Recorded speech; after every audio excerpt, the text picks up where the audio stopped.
क्या पश्चिम बंगाल में मुर्दे भी वोट दे रहे थे? एसआईआर के जरिए पकड़े गए ये घोस्ट वोटर। पश्चिम बंगाल में एसआईआर की प्रक्रिया लगातार आगे बढ़ रही है, कहीं विरोध तो कहीं पर इसके समर्थन में। लेकिन इस दौरान जो सामने आए हैं आंकड़े चुनाव आयोग की ओर से, वो बहुत ज्यादा चौंकाने वाले हैं। राजनीतिक दलों के भी इससे होश उड़े हुए हैं। ये लगभग एक चमत्कार की तरह ही दिखाई दे रहा है, जिसे देखकर माना तो ये भी जा रहा है कि विज्ञान भी शर्मिंदा हो गया है। क्योंकि दावा ये किया जा रहा है कि पश्चिम बंगाल में 2208 बूथों पर पिछले 20 सालों में एक भी वोटर की मौत ही नहीं हुई। लेकिन ये कैसे संभव है? जैसे ही चुनाव आयोग ने इस अमरता के दावे पर आंखें अपनी तरीरी और ज्यादा सख्ती बरती, विस्तार से रिपोर्ट मांगी, तो सिर्फ 24 घंटे के भीतर ही आंकड़े पलट गए और ये जो झूठ का पुलिंदा सालों से खड़ा था, ताश के पत्तों की तरह बिखर गया। चुनाव आयोग मतदाता सूची में शुद्धि करने के लिए स्पेशल इंटेंसिव रिवीजन यानी कि एसआईआर पश्चिम बंगाल में चला रहा है। इसका मकसद है कि जो सही मतदाता हैं, वैलिड मतदाता हैं, वो ही सूची में मौजूद रहें और इसके लिए जो मृत हो गए या शिफ्ट हो चुके हैं, ऐसे मतदाताओं के नाम को हटाना है और जो वाकई इसके लिए अधिकृत हैं, वैलिड हैं, उनका नाम जोड़ना है। इस दौरान एक पहला बड़ा हैरान कर देने वाला आंकड़ा सामने आया। स्थानीय चुनाव अधिकारियों ने रिपोर्ट दी कि राज्य में यानी पूरे पश्चिम बंगाल में 2208 ऐसे पोलिंग बूथ हैं जहां पिछले 20 सालों में एक भी वोटर नहीं मरा, उनकी मौत ही नहीं हुई, यानी नाम काटने लायक बना ही नहीं। यानी सीधे तौर पर देखें तो ये एक तरह से असंभव सा लगता है। पिछले 20 सालों में हजारों बूथ पर कोई मतदाता मृत नहीं पाया गया। इन आंकड़ों को देखते ही चुनाव आयोग को लगा दाल में जरूर कुछ काला है। आयोग ने तुरंत एक डिटेल रिपोर्ट तलब कर ली।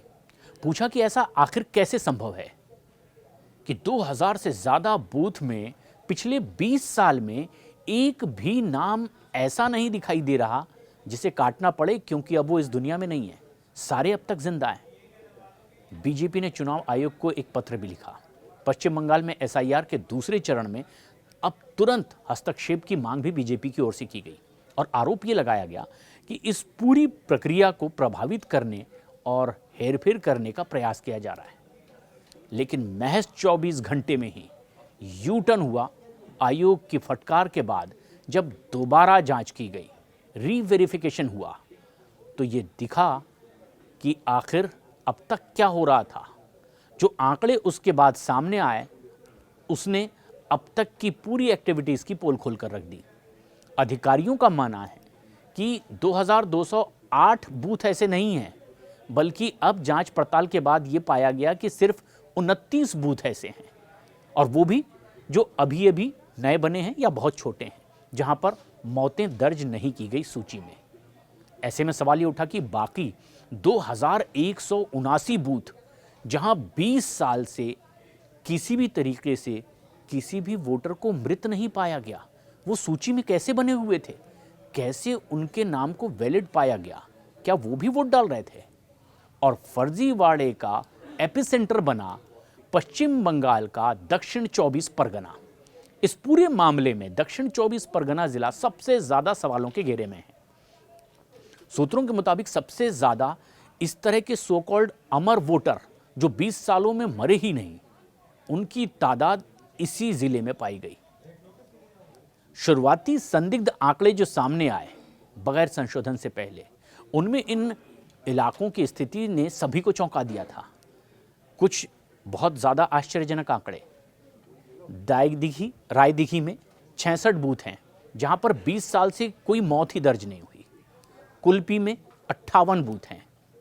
पठार प्रतिमा में 20 बूथ हैं। मगराहाट में 15 बूथ हैं। इन आंकड़ों का मतलब यह था कि इन इलाकों में हजारों ऐसे नाम वोटर लिस्ट में लगातार मौजूद थे जो असल में इस दुनिया में ही नहीं है, सालों से नहीं है।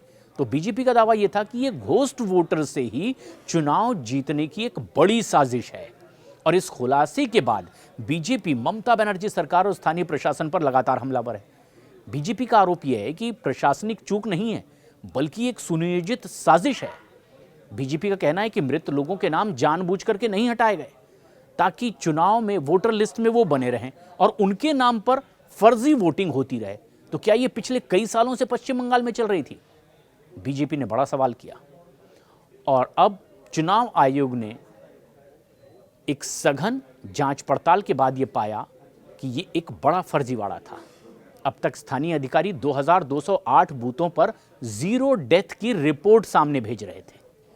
महज 24 घंटे में ही जब सख्ती बरती गई तो ये 2208 नहीं 29 रह गए। मतदाता सूची के पुनरीक्षण कार्य में बड़ी लापरवाही भी सामने आई, जानबूझकर गड़बड़ी की जा रही है। और अब चुनाव आयोग के सामने चुनौती ये है कि ये तय किया जाए कि जो संशोधित सूची है वाकई में मृत लोगों के नाम हटाए जाएं, ऐसे लोगों के नाम जो यहाँ के वाकई मतदाता आधिकारिक तौर पर नहीं हो सकते क्योंकि यहाँ से शिफ्ट हो चुके हैं। तो ऐसे में बड़ा सवाल ये था कि ये अगर सालों से चल रहा था तो क्या इन घोस्ट वोटर के नाम पर मतदान लगातार होता रहा और इनकी तादाद बहुत ज़्यादा थी? ऐसे में ये बाजी पलटने वाला भी आंकड़ा था। ये मामला बंगाल में स्वतंत्र और निष्पक्ष चुनाव की प्रक्रिया पर कई गंभीर सवाल भी खड़े करता है।